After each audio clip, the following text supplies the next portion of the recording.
The extinction of the Christmas Island bat in 2009 marks one of the most tragic milestones in the history of global biodiversity loss. This event not only underscores the vulnerability of isolated ecosystems, but also highlights the pervasive influence of human activity on even the most remote corners of the planet. The bat species, endemic from the Christmas Islands, was unique in its ecological role, and its disappearance has sent ripples through the island's fragile ecosystem, posing profound questions about conservation efforts that might have been implemented to prevent such an outcome. Known scientifically as Pipistrellus murray, this diminutive bat was a crucial figure in maintaining the ecological balance on Christmas Island, with an average wingspan of 15 centimeters and a distinctive brown to grayish fur. The Christmas Island bat was a nocturnal predator that played a key role in controlling insect populations. Its agile and rapid flight allowed it to navigate through the island's dense tropical vegetation, feeding an insect that, if left unchecked, could have caused significant harm to the local flora. In addition to its role as a natural pest controller, the bat may have contributed to pollination processes and seed dispersal, further embedding itself into the complex web of life on Christmas Island. Given its vital ecological role, one must wonder what could have been done to avert its demise. The timeline of the Christmas Island bat is alarmingly brief. Discovered only in 2005, it was categorized as critically endangered shortly after due to its rapidly dwindling numbers. Despite efforts to raise awareness and protect its habitat, the species was declared extinct in 2009.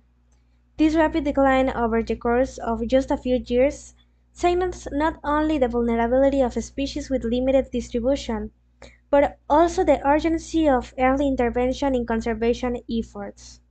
One could have acted sooner to protect this fragile species, yet human activity and negligence ultimately seal its fate. The extinction of the Pipistrellus murray was driven by multiple factors, many of which were influenced by human activity. Deforestation for urban development and mining severely reduced the bat's natural habitat, leaving it with fewer places to roost and feed. Moreover, the introduction of invasive species, such as aggressive ants, should have been better controlled. These invasive species competed for resources, altered the ecological balance, and further strained the survival of the bat.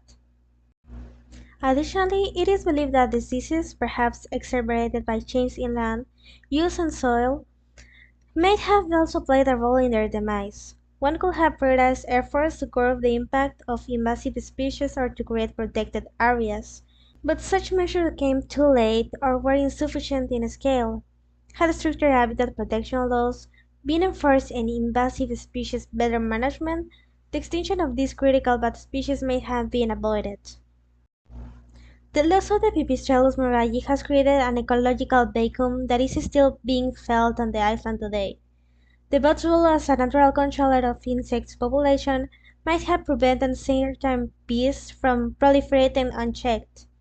With the bat gone, some insect species have experienced population booms, potentially leading to more stress on the island's plant life.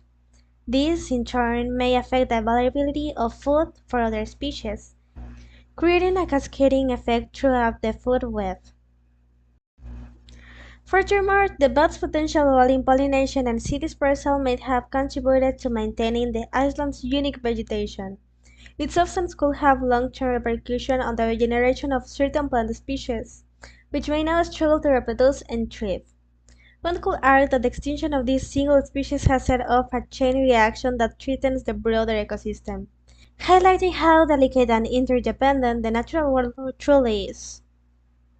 Looking back, there were several conservation strategies that could have been implemented more effectively to save the Pipistrellus murray. One should have established protected areas early on, ensuring that the bat's habitat remained undisturbed by deforestation and mining activities. Additionally, stronger biosecurity measures could have prevented invasive species from establishing themselves on the island in first place.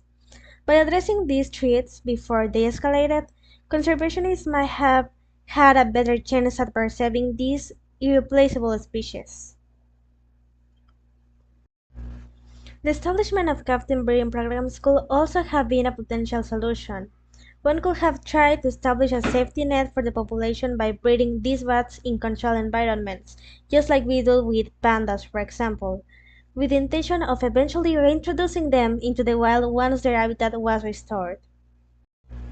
The extinction of the Pipistrellus malargui should serve as a dark warning to conservationists worldwide.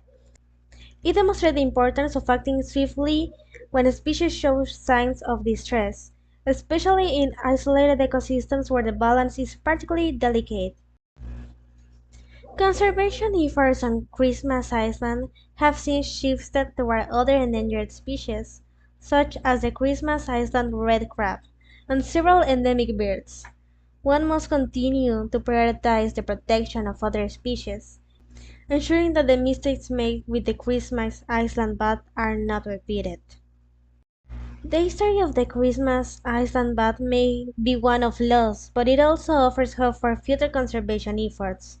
By learning from the past failures, we may better protect other species that teeter on the brink of extinction. The Christmas Island bat legacy could yet inspire a new wave of dedication to preserving the world's most vulnerable wildlife. One could argue that the extinction of this single species has set off a chain rule